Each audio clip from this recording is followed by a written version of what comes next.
300 গ্রাম 300 গ্রাম ডিমওয়ালা নাই তো। হ্যাঁ আর কই মাছ কত করে? কই মাছ 200। আর রিটা মাছ কিনবি না?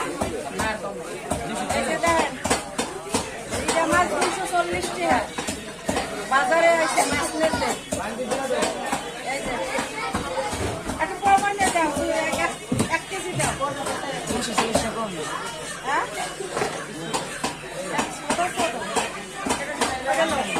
ওইটা নাও। আর দুটাই